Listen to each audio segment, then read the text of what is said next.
Hello friends, कैसे हैं आप। हिंदी साहित्य की इस क्लास में आपका बहुत बहुत स्वागत है, जहां पर हम आचार्य शुक्ल द्वारा लिखित हिंदी साहित्य का इतिहास विस्तार पूर्वक पढ़ते हैं।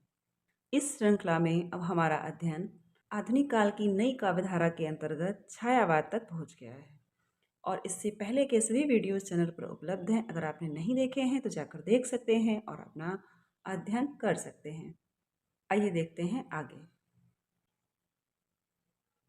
छायावाद में किस प्रकार की कविताएं हो रही थी, उनमें क्या दिखाने का प्रयास किया जा रहा था, किस प्रकार की भाषा और शैली को प्रमुखता दी जा रही थी, ये हमने पिछले वीडियो में देखा था। उसी के आगे से देखते हैं। छायावाद बड़ी सहृदयता के साथ प्रभाव साम्य पर ही विशेष लक्ष्य रखकर चला है। छायावाद बड़ी सहृदयता के साथ प्रभाव साम्य पर ही लक्ष्य करके चला है। साम्य के 3 प्रकार बताए गए थे पहले, सादृश्य, साधर्म्य और शब्द साम्य। तो सादृश्य और साधर्म्य जो साम्य होता है उसमें प्रभाव साम्य भी छिपा रहता है। उसी प्रभाव साम्य का यहाँ पर उल्लेख किया गया है।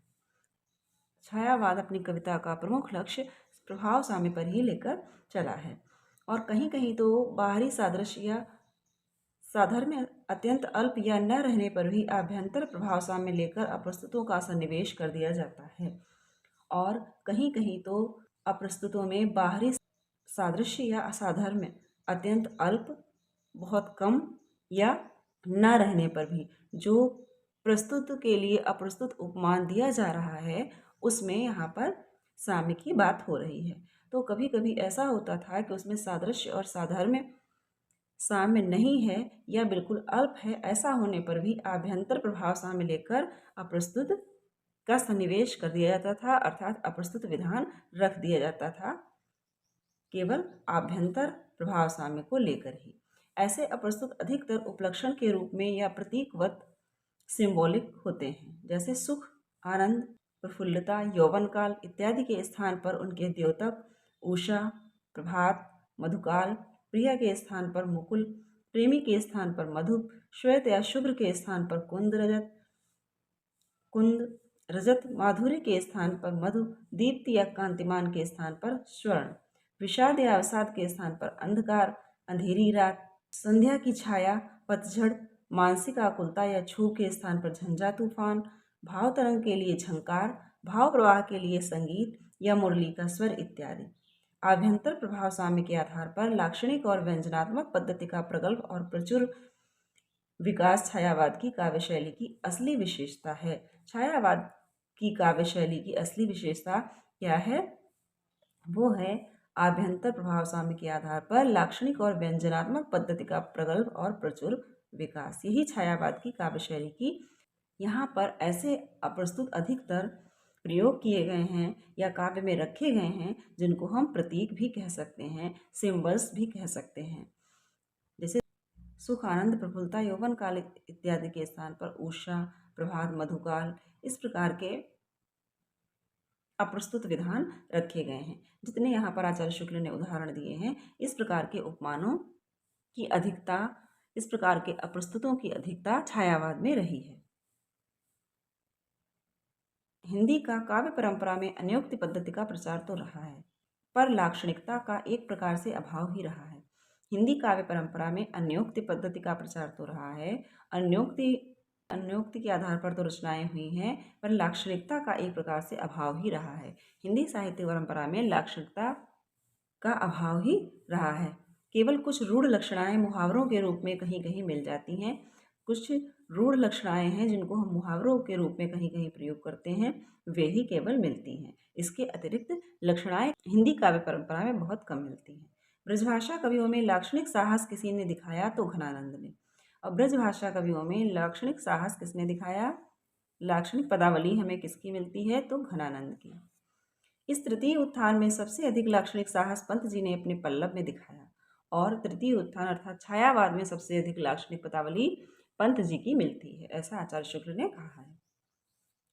तो यहाँ से भी आपका क्वेश्चन बन सकता है, लाक्षणिक पदावली का रीतिकाल में प्रयोग करने वाले कवि कौन थे? तो ये हैं घनानंद। छायावाद में पंत जी ने सबसे अधिक लाक्षणिक प्रयोग लाक्षणिक पदावली का प्रयोग किया है। ये उनके पल्लव में से उदाहरण यहाँ पर आचार्य शुक्ल ने उद्धृत किए हैं। धूल की ढेरी में अनजान छिपे हैं मेरे मधुमय गान। धूल की ढेरी में अनजान छिपे हैं मेरे मधुमय गान। धूल की ढेरी का अर्थ है असुंदर वस्तुएं। मधुमय गान, गान के विषय अर्थात सुंदर वस्तुएं। धूल की ढेरी में अर्थात असुंदर वस्तुओं में, जो सुंदर नहीं है उनमें मेरे गान के विषय अर्थात सुंदर वस्तुएं छिपी हैं जो असुंदर नहीं है संसार में, उसी से उन्होंने काव्य के सुंदर विषय चुने हैं। ये यहाँ पर कहने का तात्पर्य है। मर्म पीड़ा के हास, हास का अर्थ है विकास या समृद्धि। विरोधी वैचित्र के लिए व्यंग्य व्यंजक संबंध को लेकर लक्षणा। अब यहाँ विरोधी शब्दों की विचित्रता दिखाने के लिए व्यंग्य व्यंजक संबंध को लेकर लक्षणा का प्रयोग किया है। मर्म पीड़ा के हास, एक तरफ मर्म पीड़ा, एक तरफ पीड़ा और दूसरी ओर हास, तो यहाँ विरोधी शब्दों का वैचित्र यहाँ पर दिखाया गया है। मर्म पीड़ा के हास, हे मेरे पीड़ित मन। मर्म पीड़ा के हास का अर्थ है हे मेरे पीड़ित मन, आधार आधेय संबंध लेकर। चांदनी का स्वभाव में वास, विचारों में बच्चों की सांस। तो यहाँ पर चांदनी का अर्थ है मृदुलता या शीतलता। स्वभाव में जो मृदुलता या विनम्रता होती है उसी को यहाँ चांदनी से प्रस्तुत किया गया है। विचारों में बच्चों की सांस, और बच्चों की सांस का अर्थ है, उसका तात्पर्य है भोलापन। तो विचारों में जो भोलापन है उसे ही विचारों में बच्चों की सांस कहा गया है। मृत्यु का यह दीर्घ निश्वास, मृत्यु का यह दीर्घ निश्वास। मृत्यु का निश्वास का मतलब है मृत्यु अर्थात आसन्न मृत्यु व्यक्ति के अथवा मृतक के लिए शोक करने वाले व्यक्ति की जो सांस है, जो शोक करने वाला व्यक्ति है, उसकी ही दीर्घ निश्वास की यहाँ पर बात हो रही है, जिसको मृत्यु से प्रस्तुत किया गया है। कौन तुम अतुल अरूप अनाम, शिशु के लिए अल्पार्थक के स्थान पर निषेधार्थक।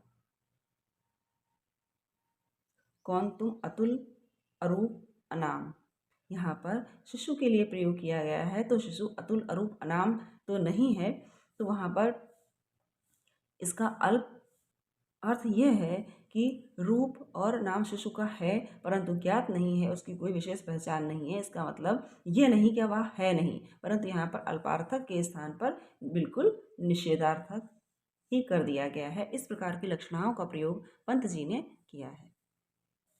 पल्लव में प्रतिक्रिया के आवेश के कारण वैचित्र प्रदर्शन की प्रवृत्ति अधिक थी, जिसके लिए कहीं कहीं अंग्रेजी के लाक्षणिक प्रयोग भी ज्यों के त्यों ले लिए गए। पल्लव में प्रतिक्रिया के आवेश के कारण वैचित्र प्रदर्शन की प्रवृत्ति अधिक थी।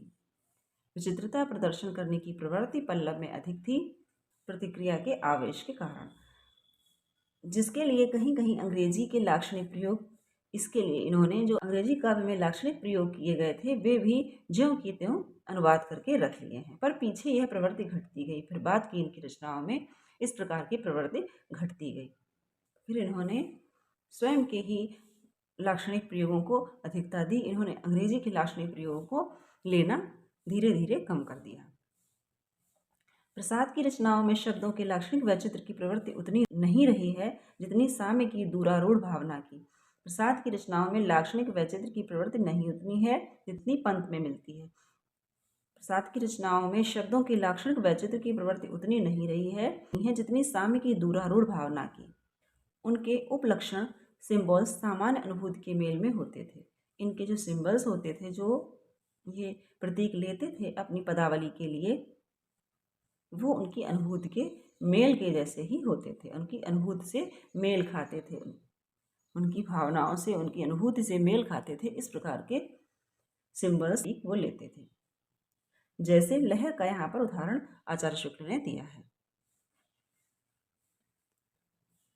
झंझा झकोर गर्जन है, बिजली है नीरद माला, पाकर इस शून्य हृदय को सबने आ डेरा डाला। झंझा झकोर अर्थात क्षोभ, झंझा झकोर को उन्होंने क्षोभ को उन्होंने झंझा झकोर से व्यक्त किया है, और जो आकुलता होती है मन की या क्षोभ होता है उसको झंझा झकोर से व्यक्त किया है। गर्जन वेदना की तड़प, जो गर्जना है, गर्जन है, इसको वेदना की जो तड़प है उससे इनको प्रस्तुत किया है। बिजली चमक या टीस, बिजली है अर्थात टीस है, नीरद माला है अर्थात अंधकार है। जो उनके हृदय के भाव थे उसी को उन्होंने सिंबल्स के रूप में प्रयोग किया है। शून्य शब्द विशेषण के अतिरिक्त आकाशवाचक भी है।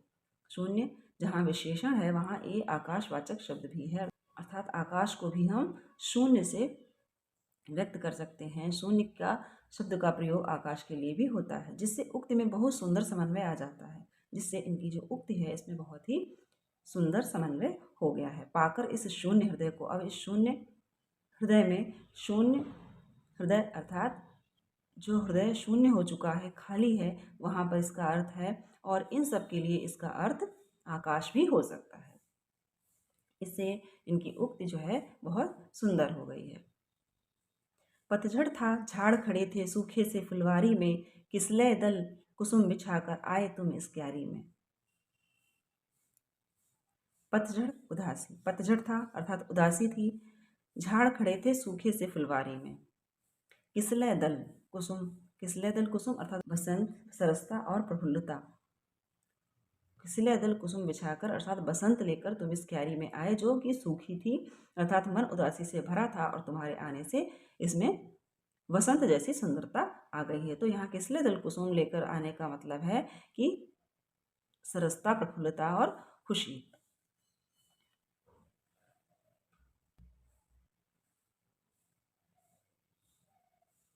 कांटों ने भी पहना मोती, कटीले पौधों पीड़ा पहुंचाने वाले कठोर हृदय, मनुष्यों पहना मोती, हिमबिंदु धारण किया, अश्रुपूर्ण हुए। कांटों ने भी पहना मोती, कांटों का अर्थ है यहाँ पर कटीले पौधे अर्थात पीड़ा पहुंचाने वाले कठोर हृदय। कांटे जिस प्रकार कठोर होते हैं, पीड़ा देने वाले होते हैं, तो यहाँ पर इन्होंने पीड़ा पहुंचाने वाले जो कठोर हृदय व्यक्ति होते हैं उनके लिए कांटों का प्रयोग किया है। और उन्होंने मोती पहना अर्थात उनकी आंखों में भी आंसू आ गए। हिमबिंदु धारण किया अर्थात उनकी आंखों में भी आंसू आ गए, कठोर हृदय वाले लोगों की आंखों में भी आंसू आ गए, वो यहाँ पर इन्होंने तात्पर्य दिया है। ये लहर की एक पंक्ति है।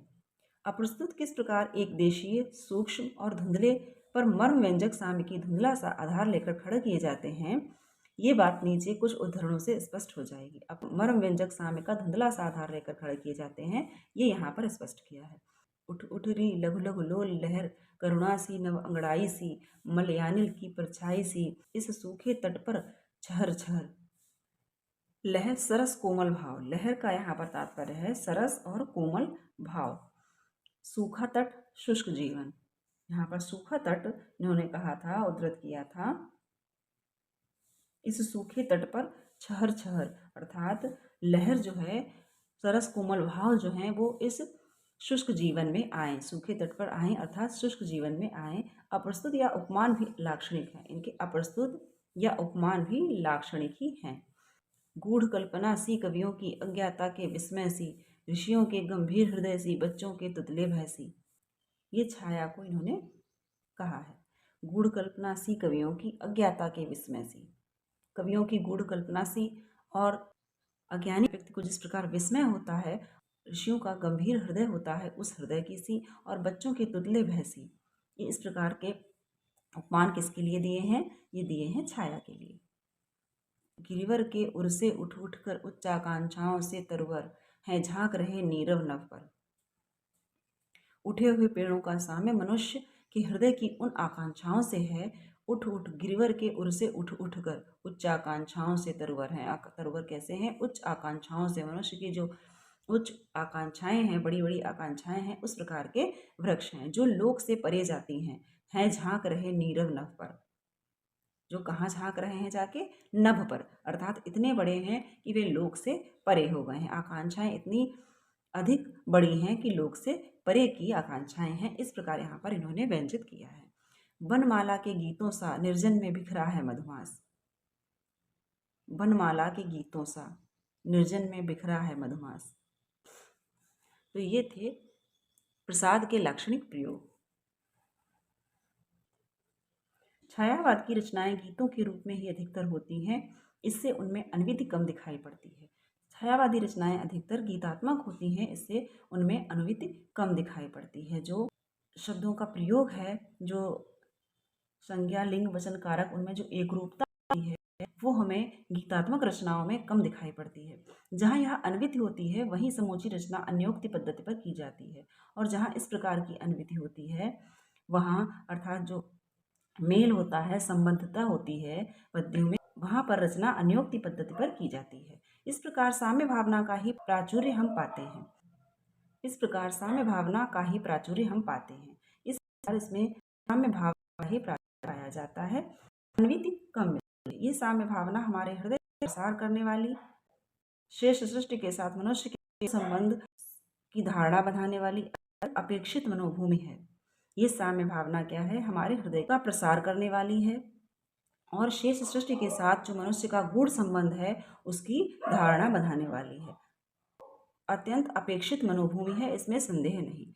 ये जो मनोभूमि है ये अत्यंत अपेक्षित है, इसमें कोई संदेह नहीं। पर यह सच्चा मार्मिक प्रभाव नहीं उत्पन्न करती है जहाँ यह प्राकृतिक वस्तु या व्यापार से प्राप्त सच्चे आभास के आधार पर खड़ी होती है। पर जहाँ यह प्राकृतिक वस्तु या व्यापार की जो सच्चे आभास है उनके आधार पर ये जो साम्य भावना खड़ी जाती है, पर ये मार्मिक उत्पन्न नहीं करती। प्रकृति अपने अनंत रूपों और व्यापारों के द्वारा अनेक बातों की गूढ़ या अगूढ़ व्यंजना करती है। प्रकृति जो है वो अपने अनंत रूपों और व्यापारों के द्वारा एक जो गूढ़ या अगूढ़ बातें हैं जीवन की, उनकी व्यंजना करती है। इस व्यंजना को न परखकर या न ग्रहण करके जो साम्य विधान होगा यह मनमाना आरोप मात्र होगा।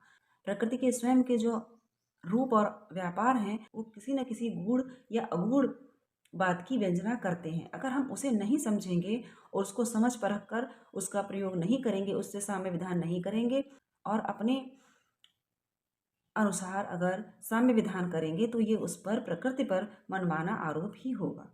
इस अनंत विश्व महाकाव्य की व्यंजनाओं की परख के साथ जो साम्य विधान होता है वह मार्मिक और उद्बोधक होता है। इस अनंत विश्व महाकाव्य की व्यंजनाओं की परख के साथ ये अनंत विश्व जो है ये एक महाकाव्य है। इसकी व्यंजनाओं को अगर हम परखेंगे नहीं, इसकी व्यंजनाओं को समझेंगे नहीं, इसकी समझ के साथ साम्य विधान नहीं करेंगे तो वह मार्मिक और उद्बोधक नहीं होगा। और दूसरी ओर यदि हम इसमें इस विश्व महाकाव्य में दी हुई व्यंजनाओं को समझेंगे, परखेंगे और उनके साथ जो साम्य विधान करेंगे वही साम्य विधान मार्मिक और उद्बोधक होगा।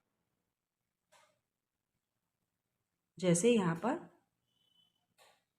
उदाहरण दिया हुआ है। दुख दावा से नव अंकुर पाता जग जीवन का वन, करुणार्ध विश्व का गर्जन बरसाता नवजीवन कण। दुख दावा से नव अंकुर पाता जग जीवन का वन, करुणार्द्र विश्व का गर्जन बरसाता नवजीवन कण। खुल खुल नव इच्छाएं फैलाती जीवन के दल। यहाँ पर प्रकृति की स्वयं की जो व्यंजनाएं हैं उनसे साम्य विधान करके रचना की गई है। यह शैशव का सरल हास है सहसा उर्से है आ जाता, ये ऊषा का नव विकास है जो रज को है रजत बनाता, ये लघु लहरों का विलास है कलानाथ जिसमें खिंच आता। हंस पड़े कुसुमों में छविमान जहाँ जग में पदचिन्ह पुनीत, वहीं सुख में आंसू बन प्राण ओस में लुढ़क दमकते गीत। ये कुंजन की पंक्ति है।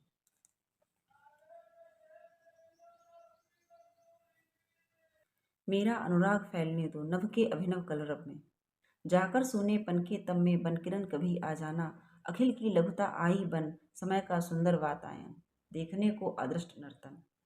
मेरा अनुराग फैलने दो नभ के अभिनव कलरव में, जाकर सूनेपन के तम में, सूनेपन को तम अंधकार से अभित किया है। बन किरण कभी आ जाना, तो किरण अर्थात उजाला। तो जो उपमान प्रकृति ने हमें स्वयं दिए हैं उनका साम्य करके, उनको प्रयोग करके जो सुंदरता आ जाती है वो कृत्रिम उपमानों से नहीं आ पाती। जल उठा स्नेह दीपक सा नवनीत हृदय था मेरा, जल उठा स्नेह दीपक सा नवनीत हृदय था मेरा, अवशेष धूम रेखा से चित्रित कर रहा अंधेरा। ये आंसू की पंक्ति है, इसमें हृदय को नवनीत की संज्ञा दी गई है। मनमाने आरोप जिनका विधान प्रकृति के संकेत पर नहीं होता, हृदय के मर्म स्थल का स्पर्श नहीं करते। और जो मनमाने आरोप प्रकृति पर किए जाते हैं, जो प्रकृति के स्वाभाविक उपमान नहीं है, जिनका प्रकृति में स्वाभाविक विधान नहीं है, वो हमारे हृदय के मर्म स्थल को स्पर्श नहीं कर पाते, अर्थात वे पद वे पंक्तियां हमारे हृदय को नहीं छू पाती। केवल वैचित्र्य का कुतूहल मात्र उत्पन्न करके रह जाते हैं। वो पदों में वैचित्रता या वैचित्र्य तो जरूर लाती हैं, परंतु वो हृदय को स्पर्श करने वाली नहीं होती हैं। हृदय को स्पर्श वही उपमान या अप्रस्तुत कर पाते हैं जो प्रकृति के स्वाभाविक अप्रस्तुतों उपमानों से साम्य रखते हैं। छायावाद की कविता पर कल्पनावाद, कलावाद, अभिव्यंजनावाद आदि का भी प्रभाव ज्ञात या अज्ञात रूप में पड़ता है। छायावाद की कविता पर कल्पनावाद, कलावाद, अभिव्यंजनावाद आदि का भी प्रभाव ज्ञात या अर्थात अप्रत्यक्ष या प्रत्यक्ष रूप से पड़ता रहा है। तो यहाँ पे भी इम्पोर्टेंट है कि छायावाद पर किस प्रकार का प्रभाव है। तो कल्पनावाद, कलावाद, अभिव्यंजनावाद आदि का प्रभाव प्रत्यक्ष या अप्रत्यक्ष रूप से रहा है। इससे बहुत सा अप्रस्तुत विधान मनमाने आरोप के रूप में भी सामने आता है। इसमें बहुत से अप्रस्तुत विधान जो हैं वो अपने मनमाने रूप से प्रयोग किए गए हैं। प्रकृति के वस्तु व्यापारों पर मानुषी वृत्तियों के आरोप का बहुत चलन हो जाने से कहीं कहीं ये आरोप वस्तु व्यापारों की प्रकृति व्यंजना से बहुत दूर जा पड़े हैं।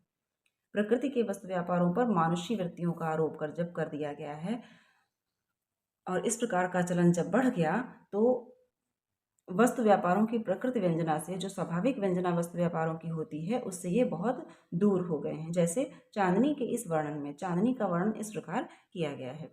जग के दुख दैन्य शयन पर यह रुग्णा जीवन वाला, जग के दुख दैन्य शयन पर यह रुग्णा जीवन वाला, पीली पर निर्बल कोमल कृष्ण देह लता कुमलाई, विवसना लाज में लिपटी सांसों में शून्य समाई।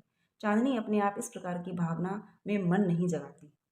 इस प्रकार की भावना चांदनी में नहीं हो सकती। चांदनी अपने आप में इस प्रकार की भावना में मन नहीं जगाती। उसके संबंध में ये उद्भावना भी केवल स्त्री की सुंदर मुद्रा सामने खड़ी करती जान पड़ती है। और जो नीचे दी है इस प्रकार की उद्भावना भी चांदनी के लिए चांदनी का स्वाभाविक रूप न दिखाकर स्त्री की सुंदर मुद्रा ही जान पड़ती है। नीले नभ के शतदल पर वह बैठी शारद हासिनी, मृदु करतल पर शशिमुख धर नीरव अनिमिष एकाकिनी। इस प्रकार की कल्पना चांदनी की नहीं हो सकती। तो इससे ये केवल स्त्री की सुंदर मुद्रा मात्र ही जान पड़ती है, इसके अतिरिक्त कुछ नहीं। इसी प्रकार आंसुओं को नैनों के बाल कहना भी व्यर्थ सा है। नीचे की जूठी प्याली भी जो बहुत आया करती है किसी मैखाने से लाकर रखी जान पड़ती है। लहरों में प्यास भरी है भंवर पात्र से खाली, मानस का सब रस पीकर लुढ़का दी तुमने प्याली। तो ये प्याली जो शब्द कई बार आचार्य शुक्ल के अनुसार आया है, लिखते हैं जो बहुत आया करती है, तो ये उसी प्रकार की अस्वाभाविक कल्पना जान पड़ती है जैसे लग रहा है किसी मैखाने से लाकर रख दी गई हो। ये स्वाभाविक जो उपमान है वो नहीं है। लहरों में प्यास भरी है भंवर पात्र से खाली, मानस का सब रस पीकर लुढ़का दी तुमने प्याली। तो इस प्रकार की उपमा जो है ये अस्वाभाविक हैं, तो ये हमारे हृदयों को नहीं छू पाती हैं, जबकि स्वाभाविक उपमाएं हमारे हृदय को स्पर्श कर जाती हैं और इसी प्रकार का काव्य हमारे मर्म स्थल को छूने वाला होता है। तो फ्रेंड्स आज यहीं तक। इससे आगे देखेंगे अगले वीडियो में। आपको वीडियो अच्छा लगा हो तो लाइक कर दीजिएगा, शेयर कर दीजिएगा और चैनल पर नए हैं तो सब्सक्राइब करना ना भूलें। मिलते हैं अगले वीडियो में। अपना ध्यान रखिए, स्वस्थ रहिए और मन लगाकर पढ़ते रहिए।